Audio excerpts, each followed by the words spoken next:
Hey Punk Outlaw, it's Buddha Gem, and I wanted to chime in with my 2 cents. Um, I think it's understandable that a lot of the dialogue that goes on YouTube is about our differences, okay? It makes sense to me.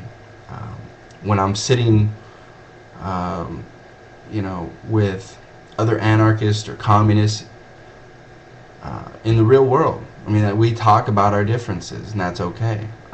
At the same time, I may be working with that communist in opposition to the war. I mean, I work with a wide range of people of different political ideologies, you know, across the spectrum, you know, on a range of issues.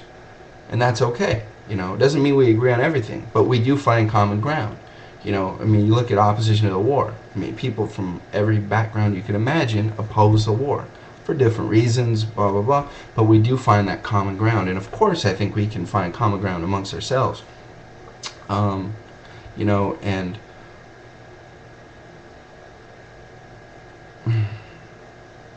part of the problem I see is there's this wide range of thought expressed under the banner of anarcho-capitalism. And it makes it difficult because, on one end we have this Randian, almost quasi-libertarian, Ron Paulish type sentiment, over here. And then all the way to the other extreme, a more Proudhonian mutualist idea, and then a wide range of thought in between. Um, and so there's confusion. I know, at least amongst a lot of the libertarian socialists on YouTube, there's confusion as to what it means. I mean, there's such a wide range of thought expressed. And then we have guys like Luke, and I don't bring him up to badmouth the guy. I think he's a nice guy, and I think he's sincere. But when he uses terms, and he's not the only one, but there's this loose use of terminology where free market pretty much means everything good, at least. Free market means free association, it means private institution, it means capitalism, and I don't know what to, it's hard to have a conversation with somebody who has such a loose, or at least a confused understanding of these terms. And yet on the other hand wants to condemn a guy like Noam Chomsky for misusing these terms, which to my knowledge Chomsky doesn't. When Chomsky criticizes the free market, he always points out that a guy like Adam Smith would be turning in his grave to hear these guys calling what they're doing when they talk about NAFTA or free market, the free market. I mean, Chomsky points that out time and time again, so I can only assume that Luke doesn't have a very deep understanding of what Chomsky has written or said over the last 50 years. So that's a problem. And then there's the problem of, where are you guys in the real world? I mean, I've worked in opposition to the war now going on 5 years. Just to give one example of something that we could all agree on, that this war is a horrible thing. In LA and now in New York, two hugely metropolitan areas, and I've never ran across any anarcho-capitalist contingent at an anti-war protest. I've never heard of one. I've never seen, or even met a real-life market anarchist anywhere.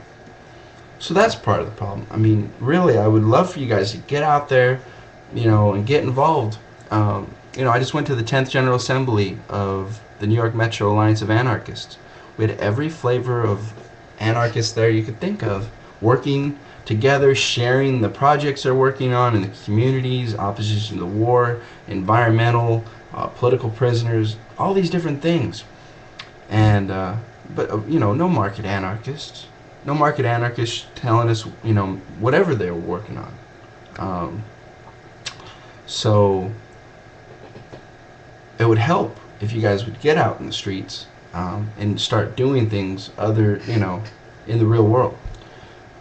Because I think there's plenty of room for common ground. I mean, in opposition to the war, there's people of every different background you could think of, political ideology.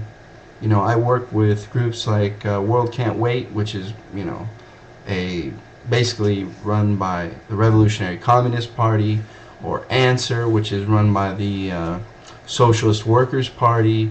I mean, I work with these different groups that I have tons of disagreement with on different issues, you know. So, yeah, there's common ground. Uh, so, I think it's just up to you guys to get out there and work on these issues. If you're out there working to oppose the war, I'm going to stand by you. Or another good thing that I think we'd have common ground on is educating people about the failures of the electoral process. You know, we have the country's gearing up for another one of their wonderful elections, and people are convinced that, you know, voting for whoever they think's going to, you know, like, they think that voting for, you know, the right person is going to fix this country. And I think we could agree that that's a foolish notion. So, you know, the war and the electoral process, I think, are just two good examples of common ground that we have. That we don't need to spend all day talking about property rights or capitalism versus socialism, but it's okay if we do. In the end, I think, you know, if you guys are interested in doing real work to oppose these things, that I think we can find common ground. You know, and I think part of the problem is there's so much time spent on talking about an ideal society. Look, we don't live in an ideal society. We will probably never live to see the ideal society that any of us thinks might be possible. Okay, so really it's a complete waste of time to spend all this time talking about hypothetical situations and, you know, what would your ideal society look like. How about we talk about the real world, the problems that exist in it, and how we can work together to change those problems. That I think is much more fruitful. You know, I mean, we can stand together in opposition to the war. We can help educate people about the failures of the electoral process, and we can work together to find other issues that we may find common ground on. You know, and if a time comes when we have an ideal society, we can work things out at that point. Okay, but in the meantime, let's focus on the here and now and the problems that we all face. Environmental degradation. I mean, I know there's a lot of, I know a guy like Luke, I don't know if that this is common, but totally disbelieves the worldwide scientific consensus on global warming.